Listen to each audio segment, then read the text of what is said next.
Friends, RBI ने एक बड़ी अनाउंसमेंट 22 मई 2020 के दिन की कि मोरेटोरियम पीरियड को फर्दर एक्सटेंड कर दिया गया 3 मंथ्स के लिए। मोरेटोरियम का मतलब होता है डेफर करना, एक्सटेंड करना। जो भी किस्तें आपकी 1 मार्च 2020 से लेकर 31 मई तक ड्यू थी वो बाद में आप पे कर सकते थे, लेकिन फर्दर 3 मंथ के एक्सटेंशन से अब ये हो गया है 31 अगस्त तक। इसका मतलब ये है कि मोरेटोरियम पीरियड का जो एक्चुअल पीरियड है वो 6 मंथ का हो गया है। अब आपकी कोई भी ईएमआई जो 1 मार्च से लेकर 31 अगस्त 2020 तक ड्यू थी वो आप बाद में पे कर सकते हैं। ये एक रिलीफ दिया गया है उन लोगों के लिए जिनके पास फाइनेंशियल बहुत बड़ी प्रॉब्लम है, क्योंकि कोरोना की वजह से बहुत सारे बिजनेसेस बहुत ज़्यादा हैम्पर हुए हैं। सेल्फ एम्प्लॉयड हों उनके बिजनेसेस पर भी बहुत इम्पैक्ट हुआ है। तो जो भी आपके लोन हैं जिनकी ईएमआई आप ड्यू हो रही है वो आप बाद में पे कर सकते हैं।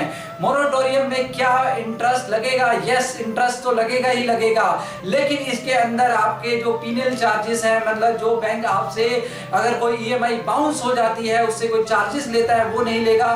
साथ में आपकी जो क्रेडिट रेटिंग है, मतलब जैसे सिविल स्कोर एक्सेट्रा जो है वो आपका जो है वो रिड्यूस नहीं होगा, वो कम नहीं किया जाएगा, उस पर कोई इम्पैक्ट नहीं आएगा।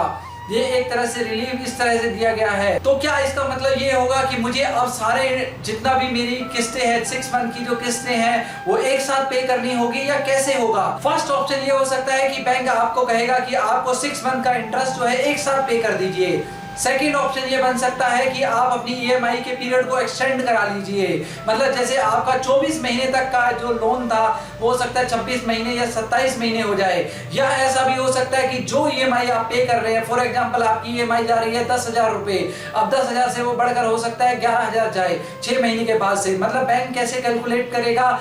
बैंक ये देखेगा कि आपकी जो 6 मंथ के अंदर जो इंटरेस्ट है वो कितना है, उसी को ही या तो वो प्रिंसिपल के साथ ऐड करेगा या एक साथ पे ले लेगा आपसे। अगर आपका ओडी लिमिट या सीसी लिमिट भी चल रहा है तो भी आपको ये बेनिफिट दिया जाएगा। जो इंटरेस्ट आपका 3 मंथ्स का पहले मोरेटोरियम था, अब एक्सटेंशन से 6 मंथ जो पीरियड बन गया है, इस पीरियड के अंदर आपका जितना भी इंटरेस्ट ड्यू हुआ है उसे आप बाद में पे कर सकते हैं। क्या हमें सारे इंटरेस्ट एक साथ पे करना होगा? नहीं, आप आरबीआई ने परमिट किया है कि जितना भी इंटरेस्ट ओडी या सीसी लिमिट पे बनना है उसका भी एक तरह से अलग से एक टर्म लोन बना दिया जाए जिसका मैक्सिमम जो पीरियड होगा 6 महीने होगा, मतलब मैक्सिमम पीरियड होगा 31 मार्च 2021 तक। लेकिन एक इंपॉर्टेंट पॉइंट ये है कि ये भी इंटरेस्ट बेयरिंग होगा। साथ में आरबीआई ने परमिट किया है कि जो आपका मार्जिन का अमाउंट है उसे रिव्यू किया जाए, उसे रिड्यूस कर दिया जाए और एक टेम्परेरी अरेंजमेंट करके आपकी ड्रॉइंग पावर को बढ़ाया जाए। लेकिन एक चीज ध्यान में रखने वाली ये है कि जो भी मार्जिन रिड्यूस किया जाएगा, जो ओरिजिनल मार्जिन बैंक ने लिया था उसे रिस्टोर करना होगा। साथ में वर्किंग कैपिटल सैंक्शन लिमिट को रिव्यू किया जाए। उसका रिव्यू का बेस क्या होगा? उसका रिव्यू का बेस होगा आपकी वर्किंग कैपिटल साइकिल कैसी है, उसके बेसिस से ही रिव्यू किया जाए। अब एक क्वेश्चन ये आ रहा है कि मैंने अगर सपोज कीजिए मोरेटोरियम पहले 3 महीने का ले रखा है तो क्या मुझे दोबारा से अप्लाई करना पड़ेगा या ये ऑटोमेटिक होगा? तो इसके लिए मेरा आंसर ये है कि अभी बैंक इसके लिए अपनी पॉलिसी बनाएंगे और वो आपको इंटीमेट करेंगे। जैसे कि पिछली बार जिन्होंने बैंकों ने ऑटोमेटिक किया वो दोबारा से उसे ऑटोमेटिक मोड पे ला सकते हैं, या आपको एक फॉर्म भरना हो सकता है। तो आपको ध्यान कहाँ रखना होगा? बैंकों की वेबसाइट पर जो आपके पास मैसेज या ईमेल्स आ रही हैं बैंक की तरफ से उस पर नजर बनाए रखिए ताकि आपको बेनिफिट अगर लेने का प्लान है तो उसे ले सके। एक इंपॉर्टेंट फैक्टर ये है कि मोरेटोरियम पीरियड का जो बेनिफिट है इंटरेस्ट बेयरिंग है।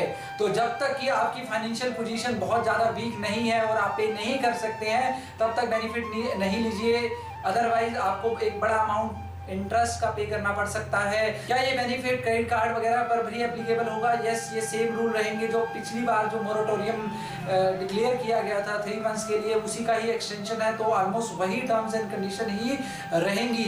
आरबीआई ने एक और बड़ी अनाउंसमेंट ये की है कि रेपो रेट और रिवर्स रेपो रेट को भी कम कर दिया है।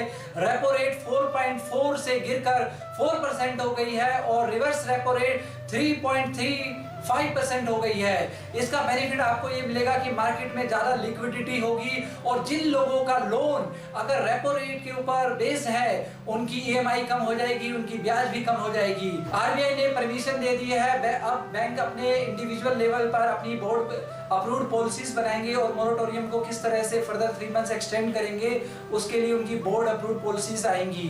तो आपको ध्यान में रखना है कि अपने जो बैंक की वेबसाइट है, आपके मोबाइल के ऊपर जो मैसेज आ रहे हैं या ईमेल्स आ रही हैं बैंक के द्वारा, उस पर भी आप अपनी नजर बनाए रखिए।